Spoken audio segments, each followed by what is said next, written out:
ಚಕ್ರವರ್ತಿ ಮಧುಸೂದನ ಅವರ ಕಲಿಕೆಗೆ ಕೊನೆಯಿಲ್ಲ. ಕರುಣಾಳು ಬಾ ಬೆಳಕೆ. ಬೆಳಕಿನ ಮಹತ್ವವನ್ನು ಉತ್ಪ್ರೇಕ್ಷಿಸುವುದಕ್ಕೆ ಸಾಧ್ಯವೇ ಇಲ್ಲ. ಸೂರ್ಯನಿಂದ ದೊರಕುವ ಬೆಳಕು ಮತ್ತು ಶಾಖ ಇಲ್ಲದಿದ್ದರೆ ಈ ನಮ್ಮ ಜಗತ್ತು ಉಳಿಯಲಾರದು. ಹೀಗಿರುವಾಗ ಪ್ರಪಂಚದ ಬಹುಪಾಲು ಜನ ಸೂರ್ಯನನ್ನು ಒಬ್ಬ ದೇವರೆಂದು ಪೂಜಿಸುವುದರಲ್ಲಿ ಆಶ್ಚರ್ಯವಿಲ್ಲ. ಈತನೇ ಹಿಂದೂಗಳ ಸೂರ್ಯನಾರಾಯಣ, ಈಜಿಪ್ಟಿನವರ ರಾ, ಪ್ರಾಚೀನ ಪಾರಸಿಕರ ಮಿತ್ರಾಸ್, ಗ್ರೀಕರ ಹೀಲಿಯೋಸ್, ರೋಮಕರ ಸೋಲ್ ಮತ್ತು ಮೆಕ್ಸಿಕೋ ಆಜ್ಟೆಕರ ಟೆಕ್ಸ್ಕಾಟ್ಲಿಪೊಕಾ. ಗತಕಾಲದಲ್ಲಿ ಸೂರ್ಯದೇವನಿಗೆ ಪ್ರಪಂಚದ ಎಲ್ಲೆಲ್ಲೂ ಮಂದಿರಗಳನ್ನು ಕಟ್ಟಿಸಿದ್ದರು. ಕತ್ತಲೆಯ ಪರಿಣಾಮವಾಗಿ ನಾವು ದಿಕ್ಕಾಣದಿದ್ದಾಗ ಬೆಳಕು ನಮಗೆ ದಾರಿ ತೋರುವುದು. ಎಂತಲೇ ನಮ್ಮ ಬಾಳಿಗೆ ಸರಿಯಾದ ದಾರಿ ತೋರುವ ಸದ್ಗುರುಗಳನ್ನು ದಾರಿದೀಪ ಎಂದು ಕರೆಯುವುದು. ಸರ್ ಎಡ್ವಿನ್ ಆರ್ನಾಲ್ಡ್ ಅವರು ಬುದ್ಧನ ಮೇಲೆ ಅವರು ಬರೆದ ಕಾವ್ಯವನ್ನು ಏಷ್ಯಾದ ಜ್ಯೋತಿ ಎಂದು ಕರೆದದ್ದು ಪ್ರಾಯಶಃ ಇದೇ ಕಾರಣದಿಂದಲೇ. ನಾವು ಬಸವಣ್ಣನವರನ್ನು ಜೀವಜ್ಯೋತಿ ಎನ್ನುವುದು ಇದಕ್ಕಾಗಿಯೇ. ದೈಹಿಕವಾಗಿಯೋ ಆಧ್ಯಾತ್ಮಿಕವಾಗಿಯೋ ನಮ್ಮನ್ನು ಕತ್ತಲೆ ಆವರಿಸಿದ್ದಾಗ ಬೆಳಕಿಗಾಗಿ ಹಂಬಲಿಸುವುದು ಸ್ವಾಭಾವಿಕ. ಜಾನ್ ನ್ಯೂಮನ್ನ ಲೀಡ್ ಕೈಂಡ್ಲಿ ಲೈಟ್ ಎಂಬ ಗೀತೆ ಇಂಗ್ಲೆಂಡಿನ ಗುಡ್ಡಗಾಡಿನಲ್ಲಿ ದಾರಿ ತಪ್ಪಿದವನ ಮೊರೆಯಂತೆ ಕಂಡುಬಂದರೂ ಇದು ವಾಸ್ತವಿಕವಾಗಿ ಪಾರಮಾರ್ಥಿಕ ಮಾರ್ಗದರ್ಶನಕ್ಕಾಗಿ ಮತ್ತು ಭಗವಂತನು ಪಶ್ಚಾತ್ತಾಪಿಯನ್ನು ಕ್ಷಮಿಸಿ ಮತ್ತೆ ತನ್ನವನನ್ನಾಗಿ ಸ್ವೀಕರಿಸಲಿ ಎಂದು ಮಾಡಿದ ಒಂದು ಆರ್ತನಾದ.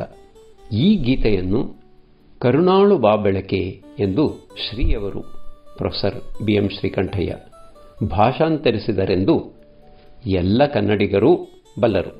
ಲೀಡ್ ಕೈಂಡ್ಲಿ ಲೈಟ್ ಗೀತೆಯು ಮಹಾತ್ಮ ಗಾಂಧಿಯವರಿಗೂ ಬಹಳ ಪ್ರಿಯವಾಗಿದ್ದು ಅವರ ಪ್ರಾರ್ಥನಾ ಸಭೆಗಳಲ್ಲಿ ಆಗಾಗ ಹಾಡಲ್ಪಡುತ್ತಿತ್ತು. ದೀಪಾವಳಿಯು ದೀಪಗಳ ಉತ್ಸವ. ಇದು ಕತ್ತಲೆಯ ಮೇಲೆ ಬೆಳಕಿನ, ಕೆಟ್ಟದರ ಮೇಲೆ ಒಳ್ಳೆಯ, ಅಜ್ಞಾನದ ಮೇಲೆ ಜ್ಞಾನದ ಗೆಲುವನ್ನು ಸಂಕೇತಿಸುತ್ತದೆ. ನಿಶ್ಚಯವಾಗಿ ಹೇಳುವುದಾದರೆ ಬೆಳಕು ಎಲ್ಲ ಸಕಾರಾತ್ಮಕ ಪಾಸಿಟಿವ್ ವಿಚಾರಗಳನ್ನು, ಭಾವನೆಗಳನ್ನು ಪ್ರತಿನಿಧಿಸಿದರೆ ಕತ್ತಲೆಯು ಎಲ್ಲ ನಕಾರಾತ್ಮಕ ನೆಗೆಟಿವ್ ಲಕ್ಷಣಗಳನ್ನು ಸೂಚಿಸುತ್ತದೆ. ಇದೇ ಕಾರಣದಿಂದಲೇ ಬೃಹದಾರಣ್ಯಕ ಉಪನಿಷತ್ತಿನಲ್ಲಿ ಕೆಳಗಿನ 3 ಸಾಲುಗಳು ಒಟ್ಟಿಗಿವೆ. ಅಸತೋಮಾ ಸದ್ಗಮಯ, ತಮಸೋಮಾ ಜ್ಯೋತಿರ್ಗಮಯ, ಮೃತ್ಯೋರ್ಮಾ ಅಮೃತಂ ಗಮಯ. ಅನಿತ್ಯವಾದ ಜಗತ್ತಿನಿಂದ ನಿತ್ಯವಾದ ಪರಬ್ರಹ್ಮನೆಡೆಗೆ, ಅಜ್ಞಾನದ ಕತ್ತಲೆಯಿಂದ ಜ್ಞಾನದ ಬೆಳಕಿಗೆ, ಮೃತ್ಯುವಿನಿಂದ ಅಮೃತತ್ವಕ್ಕೆ ನನ್ನನ್ನು ನಡೆಯಿಸು. ಇದಕ್ಕೆ ಉತ್ತರವೆಂಬಂತೆ ಶ್ರೀಕೃಷ್ಣನು ಭಗವದ್ಗೀತೆಯಲ್ಲಿ ಹೇಳುತ್ತಾನೆ, ತೇಷಾಮೇವ ಅನುಕಂಪಾರ್ಥಂ ಅಹಂ ಅಜ್ಞಾನಜಂ ತಮಃ ನಾಶಯಾಮಿ ಆತ್ಮಭಾವಸ್ಥೋ ಜ್ಞಾನದೀಪೇನ ಭಾಸ್ವತ. ಪ್ರೀತಿಪೂರ್ವಕವಾಗಿ ನನ್ನನ್ನು ಸೇವಿಸುವವರ ಮೇಲಿನ ದಯೆಯಿಂದ ಅವರ ಹೃದಯದಲ್ಲಿದ್ದು ಪ್ರಕಾಶಮಾನವಾದ ಜ್ಞಾನದೀಪದಿಂದ ಅವರ ಅಜ್ಞಾನದಿಂದ ಉಂಟಾಗುವ ಅಂಧಕಾರವನ್ನು ನಾಶ ಮಾಡುತ್ತೇನೆ. ವಿಭೂತಿಯೋಗ 11ನೇ ಶ್ಲೋಕ. ಬೆಳಕಿನ ನಿಜವಾದ ಅರಿವಾಗಬೇಕಾದರೆ ಮೊದಲು ಕತ್ತಲೆಯ ಅನುಭವ ಇರಬೇಕು.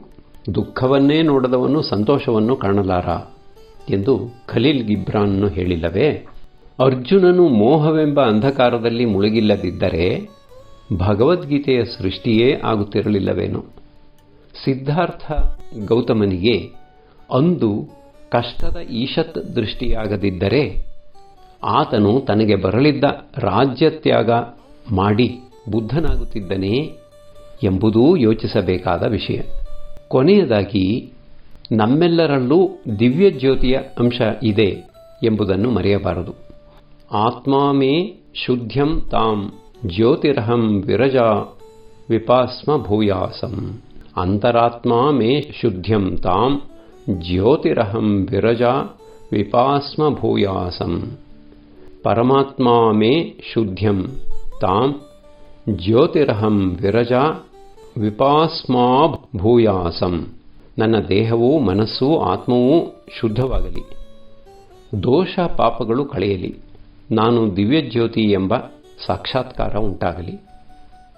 ತೈತ್ತೇರಿಯ ಆರಣ್ಯಕ.